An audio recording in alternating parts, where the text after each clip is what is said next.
और बड़ी खबर इस वक्त दिल्ली से मिल रही है, जहां पर आज कांग्रेस केंद्रीय चुनाव समिति की महत्वपूर्ण बैठक होने जा रही है। बची हुई सीटों पर उम्मीदवारों के नाम फाइनल होंगे। जी हां, मध्य प्रदेश की 18 सीटों पर कांग्रेस अपने उम्मीदवार तय कर सकती है आज, और इस बैठक के बाद कांग्रेस की लिस्ट भी जारी हो सकती है। मध्य प्रदेश में कई कांग्रेस विधायक भी चुनाव लड़ेंगे, ऐसा खबर मिल रही है।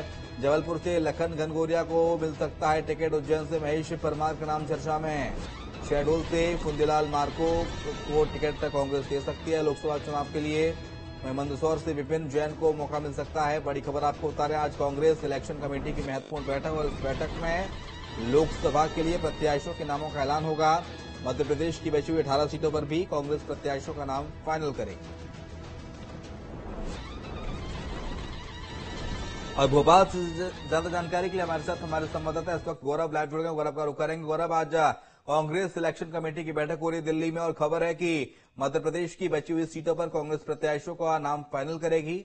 इसके अलावा कांग्रेस के कई विधायक हैं जो लोकसभा का चुनाव लड़ सकते हैं, यानी कि जो स्ट्रेटजी विधानसभा चुनाव में भारतीय जनता पार्टी ने अपनाई, सांसदों को विधायक का चुनाव लड़ाया, तो वो सेम स्ट्रेटजी मान के चले कि कांग्रेस कॉपी करने जा रही है, विधायकों को सांसद ही लड़वाएगी।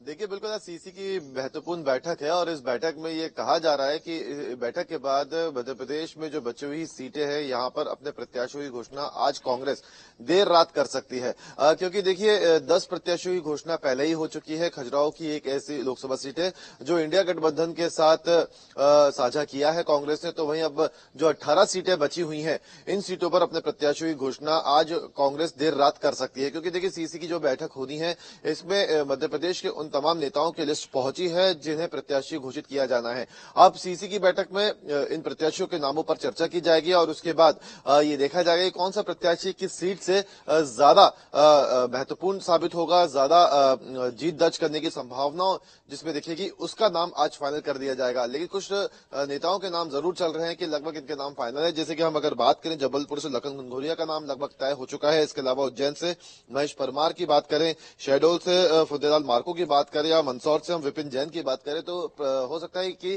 कांग्रेस इन्हें इन लोकसभा सीटों से टिकट दे सकती है। देखिए, अगर हम बात करें फुंदीलाल मार्को की, तो शहडोल से ये एक आदिवासी या बड़े नेता के तौर पर जाना जाता है और ये तमाम ऐसी सीटें हैं जिस पर कांग्रेस को काफी उम्मीदें हैं कि यहाँ पे वो बेहतर प्रदर्शन पिछले बार के चुनाव के मुकाबले इस बार कर सकती है, क्योंकि विधानसभा चुनाव के परिणामों को लेकर भी कांग्रेस यहाँ पे चल रही है, क्योंकि यहाँ पे कई ऐसी सीटें हैं जो कांग्रेस से जीती हैं और ऐसे में यहाँ के जो कई विधायक हैं उन्हें भी टिकट दिया जा सकता है। ये भी बात कही जा रही है कि कुछ ऐसे विधायक जो विधानसभा चुनाव हारे थे तो उन्हें भी यहाँ पे लोकसभा चुनाव में टिकट मिल सकती है, अगर उनके परफॉर्मेंस जो सर्वे कांग्रेस की तरफ से रहा है, जो भी कांग्रेस की तरफ से स्टडी रही है, अगर उसमें वो फुलफिल बैठते हैं तो उन्हें उन लोकसभा सीटों से टिकट आज मिल सकती है। देखिए, क्योंकि बीजेपी ने अपने सभी कैंडिडेट्स की घोषणा कर दी है और ऐसे में इस मामले में बीजेपी कांग्रेस से काफी गुना ज्यादा आगे चल रही है। ऐसे में अब कांग्रेस के लिए भी बेहद जरूरी हो जाता है कि जल्द से जल्द वो अपने प्रत्याशियों की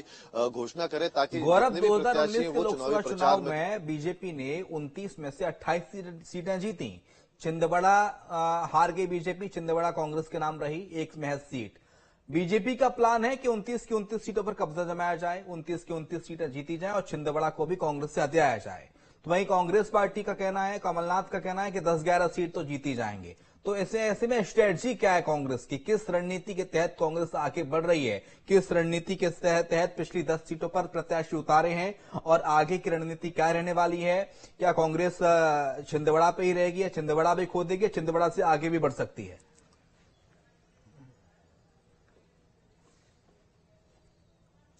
देखिए, बीजेपी तो अपने जो टारगेट पर जुटी हुई है, जो 29 लोकसभा सीट जीतने का टारगेट बीजेपी ने सेट किया है, लगातार उसके लिए काम कर रही है। जिस तरीके से हमने देखा कि लगातार कांग्रेस के नेता बीजेपी में शामिल हो रहे हैं, छिंदवाड़ा से भी एक बड़ा झटका कांग्रेस को कल हमें देखने को मिला है। किस तरीके लगा है, क्योंकि यहाँ पे सईद जाफर जैसे नेता भी बीजेपी में शामिल हुए हैं, तो कहीं ना कहीं कई सीटें कांग्रेस के लिए इस वक्त चुनौतीपूर्ण भरी हुई है। खासकर छिंदवाड़ा की भी बात करें तो यहाँ से भी कांग्रेस को कमजोर करने की पूरी कोशिश की जा रही है। लेकिन अगर हम कांग्रेस की स्ट्रेटेजी की बात करें तो कांग्रेस अभी यही देख रही है कि कौन से प्रत्याशी ज्यादा मजबूत स्थिति में इस वक्त मध्य प्रदेश में है, कौन से ऐसे प्रत्याशी हैं जो जमीनी स्तर पर कार्यकर्ताओं से, वहां के लोगों से जुड़े हुए हैं, और उस आधार पर इस बार लोकसभा चुनाव का टिकट दिए जाने की रणनीति पर इस बार कांग्रेस जो है काम कर रही है। क्योंकि देखिए इस बार का लोकसभा चुनाव कांग्रेस के लिए बहुत ज्यादा मुश्किल भरा भी है, क्योंकि एक तरफ जहां विधानसभा चुनाव में कांग्रेस को बेहद बड़ी हार का सामना करना पड़ा है, तो वहीं लगातार कांग्रेस छोड़कर उसके नेता भी लगातार पलायन कर रहे हैं। ऐसे में कांग्रेस के लिए बेहद जरूरी हो जाता है कि वो ऐसे नेताओं को टिकट दे जो जमीनी स्तर पर बेहद मजबूत माने जाते रहे हैं, और इसी स्ट्रेटेजी पर काम करते हुए इस वक्त हमें कांग्रेस दिख रही है। हालांकि किन्हें टिकट दी जाती है और क्या समीकरण कांग्रेस अपने हिसाब से इन सीटों को लेकर बैठाती है, ये तो रात को ही यह पता लगेगा जब सीईसी की बैठक के बाद अगर प्रत्याशियों की सूची आती है।